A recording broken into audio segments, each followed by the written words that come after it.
Welcome back to Jersey Matters. The coronavirus has been devastating for nursing homes, both in New Jersey and across the country. But we shouldn't let the news reports lead us to believe that all nursing homes are at fault, that all nursing homes are bad. I spoke with Mike Kruger from East Brunswick, New Jersey, who has nothing but good things to say about a nursing home in Jackson, New Jersey, that took good care of his father during his final days. Michael, let me just start off by saying I'm very sorry for your loss. Thank you very much, Larry. Tell me about your father. My father was married for 64 years to his lovely wife, Elena. He was an immigrant after World War II from the Ukraine. He actually served in the military for the Korean, was considered to be a Korean War veteran even before he received his citizenship here. He moved from New York to Howell, New Jersey in 1960, where he worked for Heck Brothers Trucking and then for Norbert Steel Trucking. And my mother was a travel agent, so they got to travel the world, and their best things in life was to travel and they were the highlight on a dance floor. How old was he when he died? He was 86. He would have been 87 next month. And how long has he been in a nursing home? 14 months. When did you find out that he had COVID-19? It was whatever the date was the week after Easter. If I gave you the exact, I have to look at the calendar. What was the time before he died that you couldn't see him anymore?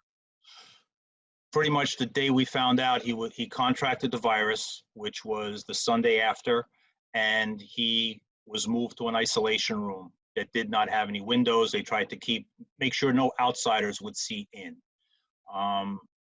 2 days before he passed, the nursing home was able to put together a FaceTime with my niece and my mom. So they at least got to see him. But by that time, he was very lethargic and unresponsive. And we were already prepared that the end was coming soon. Many parents have complained about the fact, many family members, I should say, have complained about the fact that they have not been able to get information about their loved one in a nursing home, that they haven't been able to see them, that they've been cut off, and they're furious about that. That doesn't sound like it was your experience. No, it wasn't. Obviously, my mother is a very persistent woman, and she would call every single day.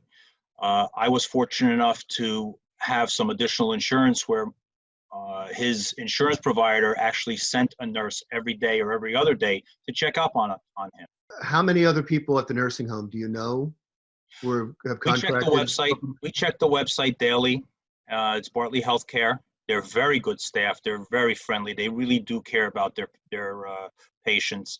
It's just that the nursing homes, I believe, are totally overwhelmed with this virus.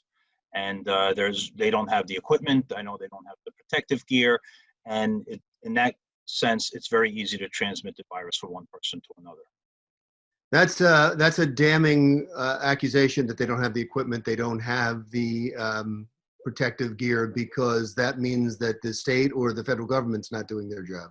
I truly believe that for their staff. And I saw what the staff member was dressed like when I went to the nursing home to pick up the television and the paperwork that would, whatever photographs were on my dad's wall, and what they were protected with. They had pretty much like a raincoats type smock on them, plastic smock with a face mask and some safety gloves.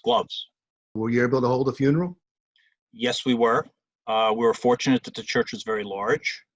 It was one of the things that my father wanted to do was he wanted a trip back to the church to be able to attend the Sunday Mass, and he wasn't able to. But the funeral home was able to deliver his closed coffin to the church for a Sunday liturgy. Everything was streamed, so all of his worldwide friends could see him. And we had a small family, 9 family members were there. And the biggest thing was my mother did get to see him one last time. So read the obituary. My father had a lot of friends, and he was really, he was well loved. No, he's got a loving and caring son too. So, yep.